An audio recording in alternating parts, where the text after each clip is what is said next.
Terima kasih pemirsa, Anda kembali menyaksikan Kominfo Newsroom. Pemirsa, pada peringatan Hari Anak Nasional tahun 2024 ini, puncaknya akan dilaksanakan pada tanggal 23 Juli 2024. Dan kali ini pemirsa, kita mengetahui bersama-sama di Indonesia, setiap kementerian dan lembaga terus menyuarakan bagaimana perlindungan terhadap anak-anak yang ada di Indonesia. Baik itu melalui berbagai program, melalui media sosial, dan juga terjun langsung ke lapangan, memberikan penyuluhan kepada masyarakat bahwa inilah tindakan yang dilakukan untuk bisa menyuarakan kesejahteraan anak-anak di Indonesia. Dan pemirsa, untuk mengetahui seperti apa rangkaian kegiatan dari pelaksanaan Hari Anak Nasional 2024 dan bagaimana juga pemerintah memberikan berbagai perlindungan terhadap anak-anak di Indonesia, kita akan berdialog dalam program Kominfo Newsroom hari ini. Saya sudah bersama dengan Deputi Bidang Perlindungan Khusus Anak Kementerian PPPA, Bapak Nahar. Pak Nahar, apa kabar Pak? Baik ya. Kita ketemu lagi nih Pak, membahas mengenai Hari Anak Nasional. Dan kalau tahun ini Pak Nahar, temanya adalah Hari Anak Nasional, Anak Terlindungi Indonesia Maju. Apa yang menjadi penekanan khusus dari Kementerian PPPA untuk pelaksanaan tahun ini Pak? Iya, tentu kita masih fokus di bagaimana anak-anak kita bisa mendapatkan perlindungan gitu ya, sehingga tema utamanya adalah anak terlindungi Indonesia Maju. Kuncinya ketika anak-anak terlindungi, Indonesia tentu akan lebih maju lagi gitu ya, karena aspek terlindungi itu harus memenuhi dua aspek pemenuhan haknya dan aspek perlindungan khusus ketika anak-anak berhadapan dengan berbagai hal yang dialami sepanjang hidupnya. Baik, kalau tahun ini ada 6 sorotan, dan 6 hal yang menjadi sorotan. Nah, itu bisa disampaikan seperti apa? Sebagaimana kita ketahui bahwa ternyata akhir-akhir ini kita juga disadarkan ya bahwa perkembangan teknologi dengan berbagai hal positifnya yang bisa kita terima, kemudahan untuk mencari informasi, kemudahan untuk proses mencari bahan untuk sekolah, untuk pembelajaran, kemudahan untuk bertransaksi dan lain-lain, ternyata juga ada aspek-aspek yang harus diwaspadai, khususnya bagaimana misalnya perkembangan teknologi itu khususnya melalui internet ya, ini dari jumlah pengguna internet itu ternyata juga ada aspek-aspek lain yang harus diwaspadai, di mana penggunanya itu menjadi target pihak-pihak tertentu untuk melancarkan aksinya. Oleh karena itu maka subtema utama yang kita usung itu adalah anak cerdas berinternet sehat. Cerdas memilah mana yang bisa diakses, bisa dikonsumsi, mana yang tidak boleh gitu ya. Sehat tentu kita dalam berinternet harus memastikan sehat fisik dan sehat psikis gitu ya. Jadi artinya bahwa kalau kita misalnya menggunakan internet 1 kali 24 jam bahkan tanpa batas, tentu akan berhadapan dengan situasi kondisi fisik yang terancam juga gitu ya, belum lagi nanti kesehatan mentalnya. Oleh karena itu maka ini harus sehat lahir batin. Internet gitu. sehat untuk anak. Iya, itu satu gitu ya. Lalu kemudian di acara puncak nanti juga akan diusung Suara Anak Membangun Bangsa. Ini salah satu subtema juga ya, bahwa di Hari Anak Nasional itu ada 2 hal yang harus menjadi perhatian. Yang pertama adalah anak-anak itu didengar pandangan itu baik aspek suaranya maupun aspek keinginannya gitu ya. Lalu kemudian yang kedua tentu pemerintah dan semua pihak yang wajib mendengar sebagai pihak-pihak yang bertanggung jawab dalam upaya perlindungan anak itu juga mengevaluasi kembali apa yang sudah dilakukan dan apa yang belum dilakukan, sehingga ketika ada suara-suara dari anak-anak kita, maka itu juga menjadi bahan evaluasi kita untuk memperbaiki yang belum, dan mengevaluasi yang sudah bagus itu untuk ditingkatkan menjadi lebih baik lagi gitu ya. Karena apapun yang kita buat sepanjang berkaitan dengan anak, maka yang jadi tujuan program, yang jadi tujuan upayanya itu harus didengar. Jangan-jangan kita melakukan upaya tanpa mendengar, kita tidak sesuai hasil akhirnya dengan yang dimaui oleh anak gitu ya. Oleh karena itu kita harus mendengarkan suara mereka. Ada 4 lagi subtemanya yang berkaitan dengan nilai-nilai Pancasila, berkaitan lagi soal keberanian untuk memimpin dan speak up, bicara kalau seandainya ada hal-hal di lingkungannya yang perlu dilaporkan, ada hal-hal yang misalnya nggak pas menurut anak-anak, mendapatkan hal-hal yang tidak baik, lalu kemudian ada ruang di mana anak juga bisa menyampaikan bahwa ini sesuatu yang nggak baik buat anak. Itu juga harus mulai didorong agar anak-anak bisa menyampaikan peran itu. Lalu kemudian juga yang lebih penting tentu mengacu pada subtema yang awal tadi, anak cerdas berinternet sehat, ada juga pengasuhan yang layak, khususnya di era digital gitu ya. Jadi digital parenting itu juga harus mulai disebarluaskan, disosialisasikan dan diimplementasikan sehingga tidak orang-orang tua tidak gagap ketika misalnya anak sudah mahir menggunakan internet gitu ya, lalu kemudian orang tuanya masih belum paham apa itu internet, fungsinya untuk apa dan lain-lain. Termasuk di yang terakhir itu subtema tentang anak ini harus merdeka, merdeka dari kekerasan gitu ya, oleh siapapun gitu ya. Maka kita tidak ada toleran untuk kekerasan, bahkan regulasinya juga kita sudah atur sedemikian rupa. Apalagi mereka yang harusnya bertanggung jawab, dia melakukan kekerasan, maka hukumannya bisa diperberat dan sanksi yang lebih banyak lagi gitu ya. Di samping juga anak merdeka dari perkawinan anak, khususnya pemaksaan perkawinan gitu ya. Ini aspek masa depan anak harus diperhatikan, jangan misalnya untuk maksud tertentu anak dipaksa dikawinkan gitu. Lalu kemudian anak juga harus merdeka dari dipekerjakan, ya kan. Anak yang bekerja tentu melihat aspek pembinaan dan potensi yang dimiliki, tetapi jangan mempekerjakan anak kalau nanti unsur eksploitasinya sangat kental dan membuat mereka akhirnya terabaikan hak untuk tetap bisa belajar dan bebas dari ancaman kesehatan ketika belum waktunya bekerja tapi suruh bekerja, kan ini ancaman.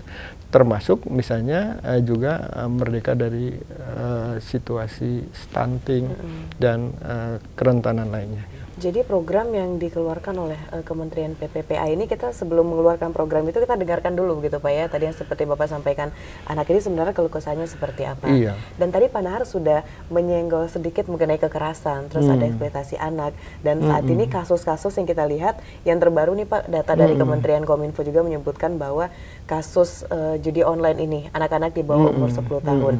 Berkaitan dengan beberapa kasus tadi, seperti apa perkembangannya saat ini dan bagaimana tindakan yang dilakukan oleh Kementerian PPPA, Pak? Iya, tentu kami KPPA berada di grupnya Kominfo ya. Jadi koordinator bidang pencegahan itu Pak Menko Minfo ya, dan Pak Dirjen sebagai ketua pelaksana harian dan kami jadi anggotanya. Dari data yang ada tentu kami terus berkoordinasi gitu ya. Lalu kemudian dari data itu kita kemudian analisis soal dampak lanjutan dari data-data yang dimiliki ya. Dari sisi transaksinya itu clear ya, bahwa usia sebelum 10 tahun itu ada 80.000 atau 2% dari angka 4 juta penjudi online itu ya. Jadi artinya bahwa dari jejak digital usia pemilik akunnya di bawah 10 tahun. Oleh karena itu maka ini perlu pendalaman, apakah real dia usianya 10 tahun ke bawah atau tidak. Lalu kemudian bagaimana kondisi saat ini. Nah, ini terus yang kami harus didalami karena jangan sampai misalnya kemudian membuat anak-anak semakin menjadi korban. Ini yang harus ada langkah-langkah. Oleh karena itu kami sepakat di Satgas datanya tunggal, lalu kemudian dari data itu kita sama-sama lakukan upaya bersama untuk memastikan dampak-dampak ikutan yang bisa terjadi dari itu. Karena ada angka yang sebelum 10 tahun itu juga kan tantangan kita ada di usia 10 sampai 20 tahun.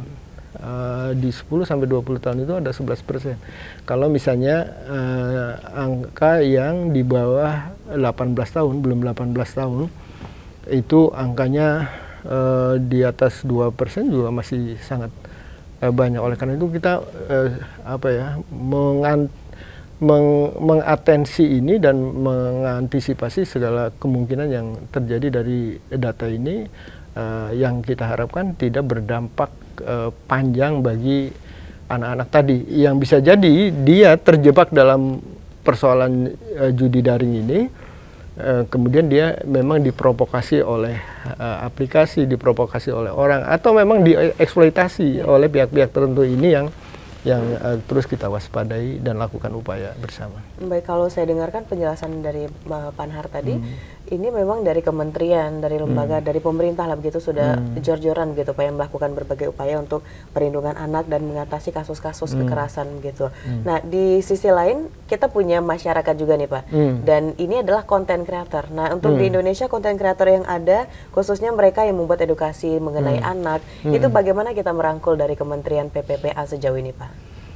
Iya, dunia usaha media itu bagian dari masyarakat. Peran masyarakat itu menjadi penting. Jadi ada 4 pilar dalam perlindungan anak itu. Anak itu sendiri yang punya pemilik hak, ya kan? Lalu kemudian orang tua. Orang tua adalah pihak yang pertama memberikan pengasuhan gitu ya. Anak berhak diasuh itu oleh orang tuanya gitu ya. Tapi kemudian ada peran lain di mana misalnya orang tua sudah mengasuh dengan baik, lalu kemudian dia harus keluar sekolah, dia keluar dari lingkungan rumahnya, lalu kemudian berinteraksi dengan masyarakat luas, itu juga harus dipastikan lingkungan masyarakatnya juga harus connect, ramah terhadap anak. Dia tahu misalnya anak baik-baik saja, anak yang terancam gitu ya, atau anak yang sedang menghadapi masalah, misalnya pulang sekolah nangis gitu ya, atau misalnya dia dalam situasi tertentu dia terancam untuk diajak orang yang tidak dia kenal gitu, lalu kemudian ada unsur pemaksaan, maka peran pengawasan, peran-peran lainnya bisa dilakukan. Demikian juga banyak misalnya dari laporan-laporan media sekarang kita mendapatkan bahwa misalnya terjadi kasus-kasus seperti itu, lalu kemudian itu segera ditindaklanjuti, direspon oleh unit-unit layanan yang tersedia. Jadi ketika di masyarakat itu ada lembaga-lembaga masyarakat, ada dunia usaha, ada media gitu ya, ada lingkungan sekolah yang berada di luar rumah gitu ya, itu harus bahu-membahu. Demikian juga media. Jadi peran media sangat penting untuk mensosialisasikan tentang plus minusnya sesuatu isu yang sedang berkembang di masyarakat, termasuk mewaspadai terjadinya kekerasan terhadap anak. Gitu. Baik. Nah, yang tidak kalah pentingnya Pak, yang sudah saya juga melihat itu Pak di media sosial atau di kanal YouTube dari Kementerian PPPA ini juga terus menyuarakan kalau ada yang melihat tindakan kekerasan pada anak, ayo lapor. Namun kalau saat ini bisa kita katakan mereka masih takut untuk melapor begitu Pak. Nah, itu gimana Pak? Jadi gini, untuk melapor sesungguhnya ini sesuatu yang bikin kita merinding ya. Merindingnya itu bahwa dari angka kekerasan semakin naik. Nah, semakin naiknya itu satu bisa ditafsirkan berarti kasusnya tambah banyak dong. Kasusnya tambah banyak. Lalu kemudian kemana saja misalnya upaya yang dilakukan? Justru kasus yang tambah banyak itu diintervensi oleh beberapa upaya. Salah satunya misalnya yang biasanya orang nggak mau lapor, takut lapor gitu ya, lalu kemudian ngapain lapor daripada nanti nyusahin gitu, lalu kemudian itu lakukan intervensi, dikasih pemahaman yang tadinya misalnya menganggap ini aib, menganggap ini nanti akan merepotkan, menjadi berubah cara pandangnya bahwa melapor itu lebih baik, itu yang semakin berkontribusi terhadap peningkatan angka kekerasan. Jadi angka kekerasan itu naik, salah satunya adalah dipicu semakin banyak saluran pengaduan. Yang kedua, dorongan, mensosialisasikan bahwa melapor itu lebih bermanfaat ketimbang tidak melapor. Gimana mau ditindaklanjuti kalau anak atau keluarga mengalami korban kalau tidak lapor gitu ya. Kalau lapor maka semua layanan yang tersedia itu bisa diaktifasi. Karena kelaporan itu biasanya kita melakukan koordinasi. Ini harus didampingi oleh lembaga layanan atau diproses hukumnya dan lain-lain. Itu yang pasti manfaatnya akan lebih banyak. Baik, saya potong sedikit Pak Nahar, berarti tingkat tingkat kekerasan anak di Indonesia ini walaupun mengalami peningkatan bukan berarti terus mengalami bertambah ya Pak. Cuman ini masyarakatnya sudah melapor, terungkaplah yang lama seperti itu Pak ya. Ya, itu. Jadi kalau disandingkan kita ini menggunakan dua data nih, data prevalensi kekerasannya sesungguhnya 3 tahun dari 2018 ke 2021 sesuai dengan hasil survei itu mengalami penurunan. Jadi penurunan di anak perempuan sepanjang hidupnya mengalami kekerasan itu turun 16%. Di anak laki-laki itu 24%. Jadi turun. Tapi turunnya itu kalau dipresentasikan dengan angka yang terungkap, kasus kekerasan misalnya setiap tahun yang masuk ke data sistem pelaporan itu 20.000. 20.000 itu berbagai macam jenis kekerasan itu muncul. Angkanya itu masih sangat sedikit dari yang tadi prevalensi kekerasan. Estimasi anak-anak mengalami kekerasan itu masih sangat sedikit. Sehingga memang perlu terus didorong. Jangan sampai misalnya, nah ini kan fenomena gunung es, yang belum terungkap itu mereka harus berhadapan dengan penderitaan sendiri, tidak ada pendampingan sehingga dia tidak bisa ditolong. Itu yang enggak direkomendasikan. Oh iya, berarti intinya masyarakat jangan takut begitu Pak untuk mengadu. Ya, terakhir Pak, bisa disampaikan juga kepada pemirsa kemana kita harus mengadu terkait dengan adanya temuan kasus kekerasan pada anak ini Pak? Iya, pertama tentu anak-anak melaporkan ke orang tuanya ya. Tapi kalau ada indikasi ini yang melakukan orang tua atau orang tuanya nggak paham soal itu, maka ke pihak-pihak yang bisa dipercaya di lingkungan yang terdekat, ke kerabat lainnya atau ke lingkungan masyarakat yang ada di sekitarnya gitu ya. Kalau di sekolah itu kan ada guru BK, ada wali kelas dan lain-lain gitu ya. Tapi kemudian kalau ini sudah semua saluran terputus gitu ya, ada hambatan, lalu kemudian perlu segera, maka beberapa nomor sudah kita siapkan gitu ya, bukan hanya di KPPA tapi di kementerian lembaga lain juga buka layanan pengaduan. Untuk layanan pengaduan di KPPA sendiri kita menggunakan kanal 129. Jadi call center 129 itu bisa ditelepon dari mana saja, nggak menggunakan kode area gitu ya, maka dia akan terhubung ini laporan tentang perempuan atau anak gitu ya. Kalau misalnya ada yang tidak familiar, tidak nyaman dengan suara, menggunakan telepon gitu ya, bisa juga menggunakan teks gitu ya, menggunakan WhatsApp gitu ya.